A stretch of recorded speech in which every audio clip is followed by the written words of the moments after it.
بسم اللہ الرحمن الرحیم۔ السلام علیکم۔ آج ہم بات کریں گے دو اہم ایشوز کے حوالے سے۔ میو ہاسپٹل جو کہ ایک شفا خانہ سمجھا جاتا ہے اور لاہور کا سب سے بڑا ہاسپٹل ہے، وہ کیسے وہاں پر جو ہے وہ اتنا بڑا ظلم ہو رہا ہے۔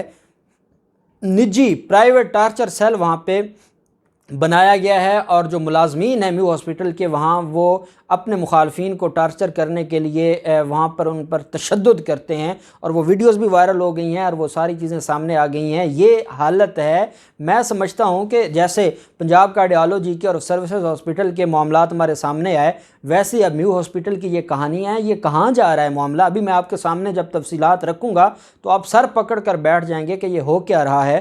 دوسری طرف پنجاب پولیس کا جو سب سے اہم فیصلہ سامنے آیا ہے وہ ہے جو ناکے بندیاں کی جاتی تھیں پولیس اہلکاروں کی طرف سے اور ڈولفن فورس والوں کی طرف سے، اور بجائے اس کے کہ وہ عوام کی فلاح و بہبود کرتے، عوام کی سیکیورٹی کرتے، وہ عوام کو ہراساں کرتے تھے، بدتمیزی کرتے تھے، غیر اخلاقی حرکتیں کرتے ہیں۔ اور آپ نے دیکھا فیصل آباد میں جو ایک لڑکے اور لڑکی کے ساتھ 2 دن پہلے واقعہ پیش آیا، جس میں لڑکے کو روکا گیا، اس نے بتایا کہ میری کزن ہے اور ہم شادی سے واپس گھر آ رہے ہیں، تو اس پر انہوں نے 2 گھنٹے تک اہلکار، ان کی کیا اوقات ہے کہ وہ اس ملک کے ملازم ہیں، پبلک سرونٹ ہیں، اور پبلک سرونٹ کی یہ کیا مجال کہ بغیر کسی ریزن کے آپ ان کو ذلیل کریں اور آپ ان کو 2 گھنٹے وہاں پر ناکوں پہ روکے رکھیں۔ میں آئی جی پنجاب کو سلام پیش کرتا ہوں، آئی جی پنجاب نے اس کے اوپر ایکشن لیا، اور جب تک ان کالی بھیڑوں کو پولیس میں سے نہیں نکالا جائے گا، پولیس کا امیج بہتر نہیں ہو سکتا۔ پولیس اچھا کام کرتی ہے، لیکن ایک اس طرح کے واقعے کی وجہ سے ان کا سارا اچھا کام چھپ جاتا ہے، اور ایسے جو لوگ ہیں ان کی حرکتوں کی وجہ سے پنجاب پولیس بدنام ہوتی ہے۔ اسی وجہ سے جو انسپیکٹر جنرل پنجاب پولیس ہیں راؤ سردار علی خان، انہوں نے پولیس اہلکاروں کے ناکے لگانے پر پابندی عائد کر دی ہے۔ اجلاس ہوا ہے جس میں یہ کہا گیا ہے کہ جو ڈولفن فورس ہے، پیرو فورس ہے اور پولیس اہلکار ہیں، وہ اہلکار جو ہے وہ ناکے لگانے پر ان پر پابندی عائد کر دی ہے۔ آپ نے ایک چیز دیکھی ہوگی ڈولفن فورس کے والے سے، میرے پاس بھی بہت زیادہ دوستوں نے مجھے یہ بات بتائی کہ یہ انتہائی بدتمیز، یہ کوئی خاص طرح کے لوگ ہیں جو شریف خاندان ان کو بھرتی کر کے گیا تھا، اور جب بھی کالج یا یونیورسٹیاں، فیمیل کالج اور یونیورسٹیوں کی چھٹی ہوتی ہے تو آپ کو یہ ڈولفن فورس والے وہاں کھڑے نظر آتے ہیں، اور یہ کیا کسی کو ہراساں ہونے سے بچائیں گے، یہ خود ہراساں کرتے ہیں۔ پھر ان کا کیا کام، یہ تو گلیوں میں جو اسٹریٹ کرائم تھے ان کے خاتمے کے لیے بنائی گئی تھی، یہ مین روڈز پر کھڑے ہو کر کبھی کسی موٹر سائیکل والے کو چیک کر رہے ہیں، کبھی کسی گاڑی والے کو چیک کر رہے ہیں۔ ان کا یہ کام ہی نہیں تھا۔ بدقسمتی یہ ہے، ایک تو ہماری عوام کو نالج نہیں ہے کہ ان کا حق کیا ہے، ان کا رائٹ کیا ہے، قانون کیا کہتا ہے۔ دوسری طرف یہ اگر اس کے پاس ایک سرکاری وردی آ گئی ہے تو وہ اپنے آپ کو وزیر اعظم سے بڑھ کر طاقتور سمجھتا ہے۔ وہ سمجھتا ہے کہ اس پر کوئی قانون لاگو نہیں ہوتا، چاہے وہ کسی کی تلاشی شروع کر دے، چاہے وہ کسی کے گاڑی کا ڈاکومنٹ چیک کرنا شروع کر دے، چاہے وہ کسی کی جو ہے وہ جو پرسنل گاڑی میں چیزیں ان کو چیک کرنے لگ جائے۔ یہ جو سارا ایک تماشا تھا، اب پنجاب پولیس اور آئی جی پنجاب نے اس کو ختم کرنے کا اعلان کیا ہے۔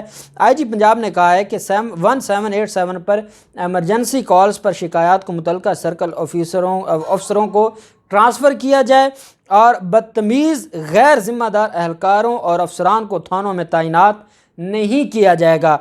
بچوں سے زیادتی کے واقعات روکنے کے لیے بھی اس میں ڈسکس ہوا، اور یہ کہا گیا کہ بچوں سے جو زیادتی کے واقعات ہیں ان کو بھی ہم نے ہر حال میں دیکھنا ہے۔ اور اس میں پنجاب پولیس کے جو آئی جی ہیں انہوں نے ایک اور اہم بات کی ہے کہ اگر کہیں پہ ناکہ لگانا ہے تو ناکہ سب انسپیکٹر لیول کا پولیس افسر موجود ہوگا موقع پہ، تو وہ ناکہ لگوا سکتا ہے۔ اہلکار اپنی مرضی سے ناکہ نہیں لگا سکتے۔ ہم نے دیکھا ہے کہ جو تھانہ ہے، میں آپ کو مثال دیتا ہوں، لاہور میں اگر اقبال ٹاؤن تھانہ ہے تو اقبال ٹاؤن تھانہ کے آس پاس اگر 3 مین روڈ ہیں تو 3 مین روڈز پر مغرب کے بعد 4 5 پولیس اہلکار وہاں پر ناکے لگا دیتے ہیں اور ہر آنے جانے والے کو ذلیل کرتے ہیں۔ شہری اتنے چوروں ڈاکوؤں سے پریشان نہیں جتنا ان پولیس والوں سے پریشان ہیں۔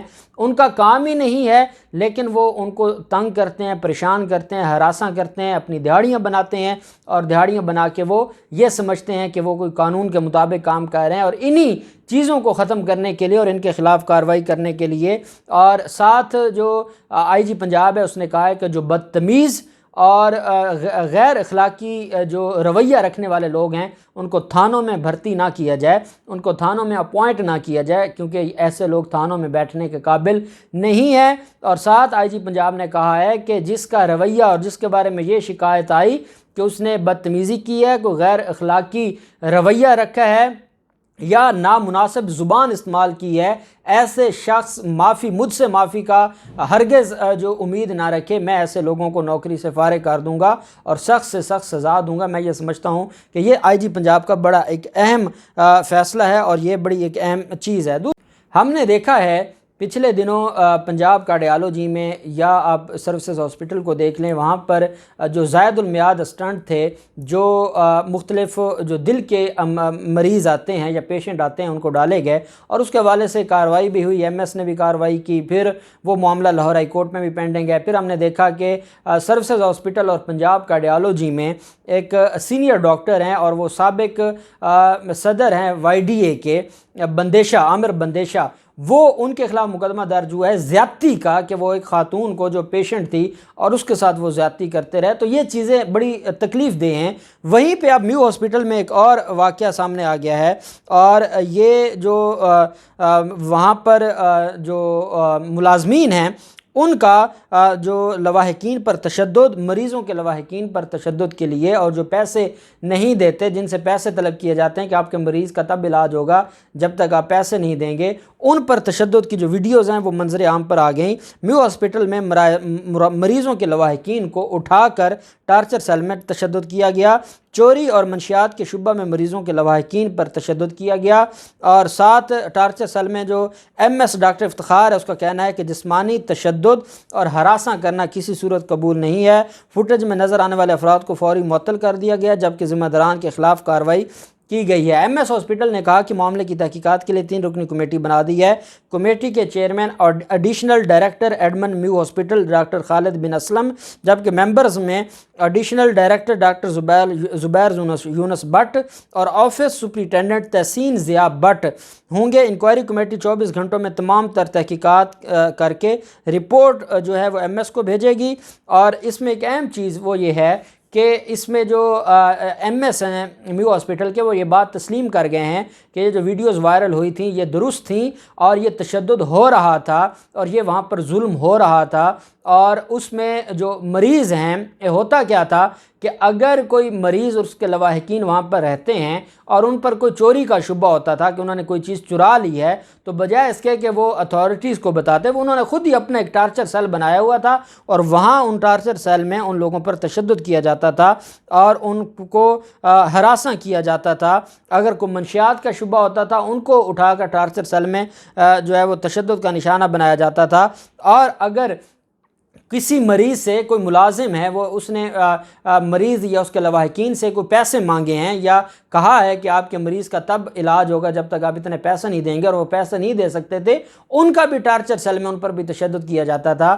تو یہ اتنی دل دہلا دینے والا واقعہ ہے کہ جس کی جتنی مذمت کی جائے کم ہے۔